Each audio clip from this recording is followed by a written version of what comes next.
want to do a video? Since we had to show everyone all the hard labor that we had to We 500 pounds.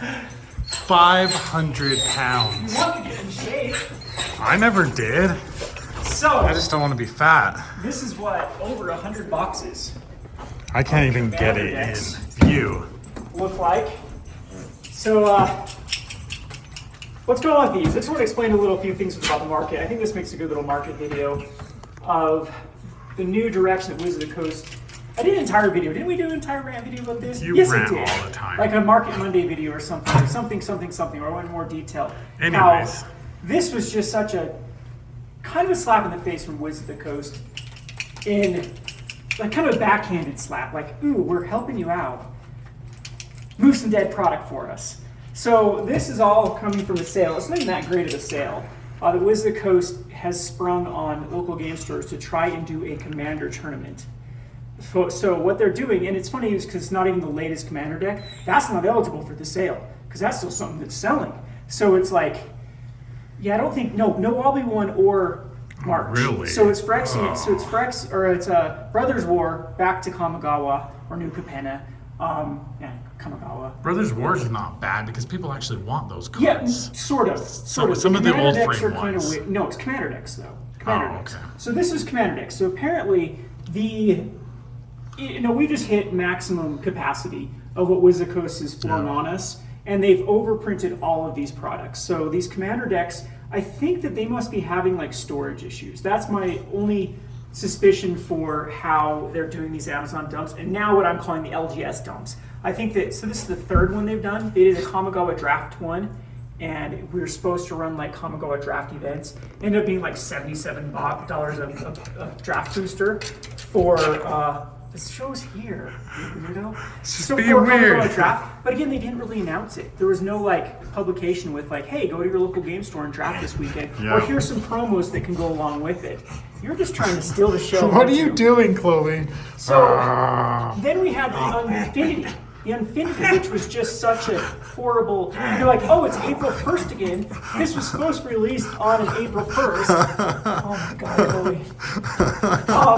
How about you guys do your Infinity that was supposed to be a year ago? How about do it this time around? Yeah, Again, I know, it's such right? a slap in the face that we're supposed to move dead product. And now what we're seeing is this half-assed Commander where it's like, go to your local game store and play in a discounted Commander. And then I had this massive argument with a guy online about how why I should be mad about this because it's Wizards of the Coast throwing us a bone. I'm like, no, it's not.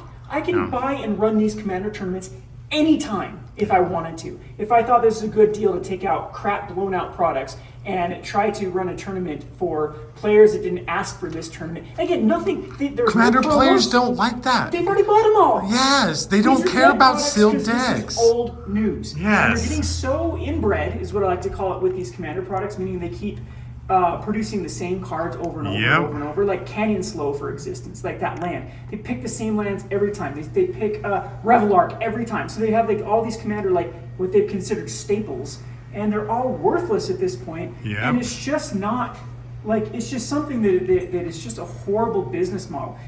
I think these are great ideas. If Wizard of the Coast is like, hey, here's a way for us to support local game stores and move dead product, then there should have been some massive tournament surrounding this, not just like this post you had to click here to find a post. I had to learn about this from my distributor, not from Wizard of the Coast.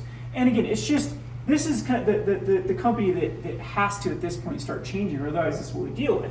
So anyway, this is, all my patrons ordered a ton of them because I actually don't know even if the $10 discount, because that's all they're really getting discounted. It's not a huge discount for most of these.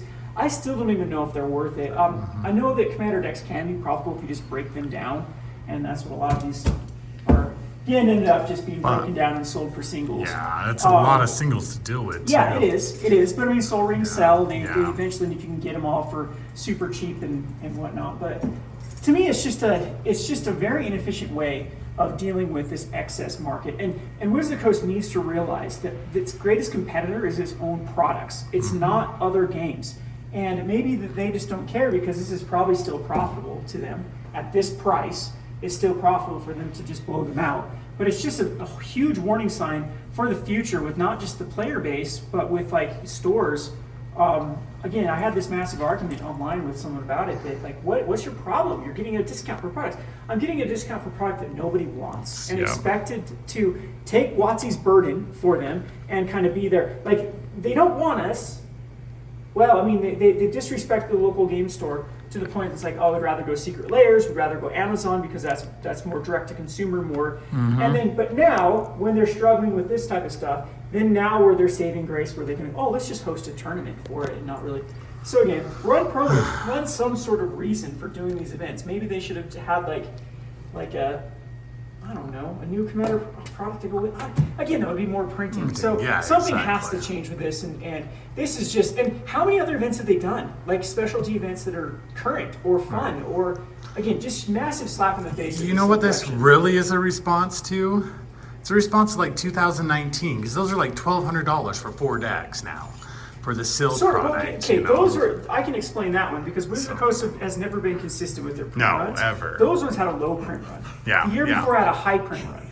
And the year before that had a low print run. And so they've always kept consumers guessing because I think they like to sell into the bubbles. So places like these gaming companies like Pokemon and Magic, I think that they don't see the risk that speculation is, or these big, what I like to call the crypto bros or speculators. They don't kind of get like the problem of really catering to that market.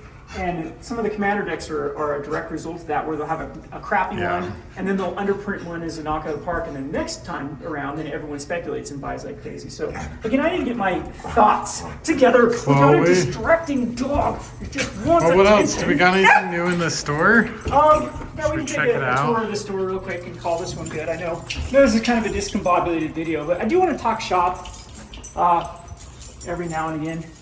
And take key. Up top. Oh, yeah, you got the lock. I'm the one that locks the bottom. So I lock the bottom all the time. It's just easier. Yep, hi, guys. Hi, Bruce. That fall was terrible echo. Yeah, Hope it doesn't come out horribly. Hope you can understand what I'm saying. But yeah, so shop's still going okay. It's the summer months now. We're starting to slow down with that sort of stuff. But it's looking good. I don't know. We are really at a crossroads. I know I've been saying that for years and years about the local game store model.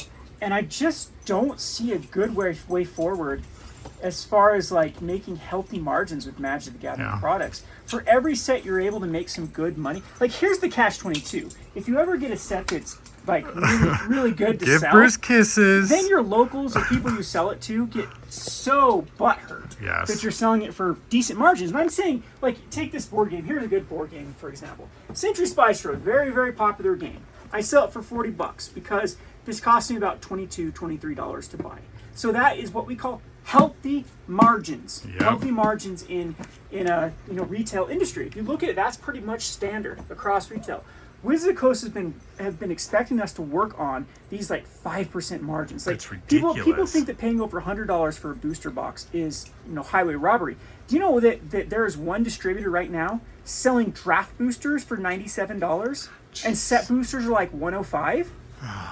Like, how is stores supposed to make any? And the problem too that people don't understand too is if you have a local community like ours with finite money, if all sales are not created equal, if I sell a $100 booster box to a customer, that's $100. That's not only like $5 I've made out of $100. It's $100 that's out of the local economy that could have been spent towards purchases with healthier margins. And so it's that's kind of the thing. I'm going back to this whole Commander event that they're running. They're like, oh well, you get discounted. Oh, you can sell these for $20 to all your Commander players, and they'll enjoy it because they get discounted product, and you get. I'm like, okay, cool. So I've made less money on them for purchases they would have spent on singles or would have spent on healthy margins. And it blows my mind that some of these people I argue with online, I don't know why I even give them time to argue with, because they just don't understand like just basic economics of how this works, of how like just money works and how supply of money works. And this is how I feel about Magic, where I was like, well, you still made $5 on a booster box.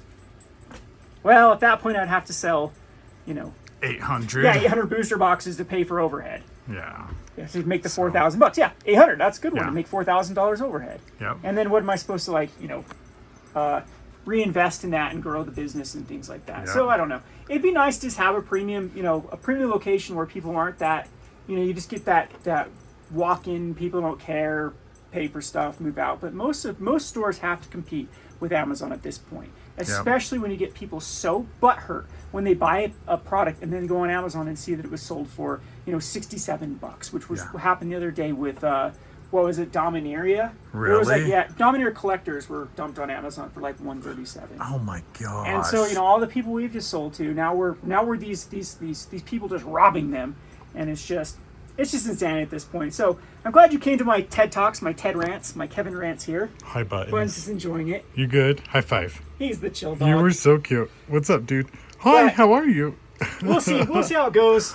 Again, I mean, it's crazy though that Magic continues just to pump out record profits, and it's still quite fulfilling to run a game store. And there are still niches and ways you can make money, but man, I would just like go back to the good old days of buying booster boxes for $60 and selling them for $100, which that was forever. You could do that, or at least $80. That was like those were good margins at that point. It was just anyway. There is my rant for the day. If you have any topic you'd like me to talk about, let me know in the comments section. Maybe we'll have to get like a Rudy style studio set up where I just rant into the video and just do it. It is set up. It's all back there. It's ready to go. Yeah. Yeah. All right. Whatever. All right. Bye. Bye, Chloe.